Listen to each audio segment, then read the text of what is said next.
دوستو، حضور پاک صلی اللہ علیہ وآلہ وسلم کے نور مجسم کی تصویر کشی کرنا طاقت سے باہر ہے، لیکن پھر بھی حضرات صحابہ نے اپنی اپنی ہمت اور وسعت کے مطابق بیان کیا ہے، جس میں سے کچھ پیش نظر ہے۔ محمد صلی اللہ علیہ وآلہ وسلم درمیانہ قد کے تھے، نہ بہت طویل تھے اور نہ پست۔ چہرہ کشادہ نورانی تھا، کلائی دراز اور داڑھی گھنی تھی۔ سر مبارک بڑا تھا اور بال معمولی گھنگریالے تھے۔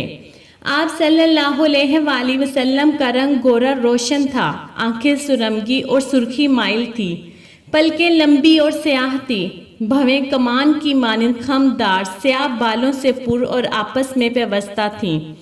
ناک قدرے بلند تھی، رخسار مبارک سفید گلائی لیے ہوئے تھا، دہن قدرے کشادہ تھا اور دانت موتی کی طرح باریک فصل کے ساتھ تھے۔ سینے سے ناف تک بالوں کی ایک باریک دھاری تھی، سینہ مبارک کشادہ اور پیٹ سے پیچھا بھرا ہوا تھا۔ آپ صلی اللہ علیہ وآلہ وسلم کا جسم نہ لاغر تھا نہ موٹا، بلکہ معتدل تھا۔ گردن مبارک بلند تھی، جوڑ کی ہڈیاں مضبوط اور موٹی تھیں۔ سینہ بالوں سے خالی تھا، لیکن بازو شانہ بالدار تھے۔ انگلیاں بھی تھیں، ہتھیلی کشادہ اور نرم و نازک تھیں۔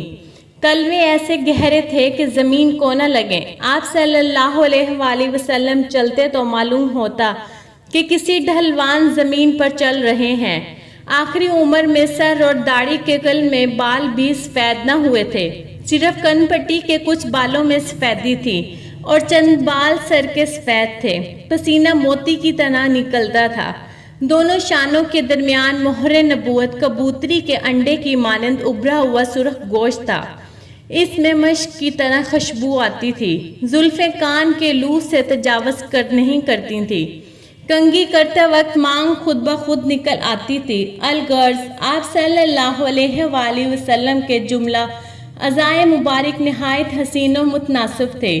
دنیا کی پیدائش سے قیامت تک حقہ آدمی پیدا ہوں گے، نبی اکرم صلی اللہ علیہ وآلہ وسلم ان سب سے زیادہ معتدل مزاج، صحت مند اور خوبصورت تھے۔ آپ صلی اللہ علیہ وآلہ وسلم کا چہرہ آفتاب کی طرح دمکتا تھا۔ جو شخص بھی آپ صلی اللہ علیہ وآلہ وسلم کو دیکھتا، یہی کہنے پر مجبور ہوتا کہ آپ سے پہلے ایسا حسین و دلکش انسان پہلے نہیں دیکھا۔ پلیز میرے چینل کو سبسکرائب کر کے ویڈیو کو لائک کر دیں۔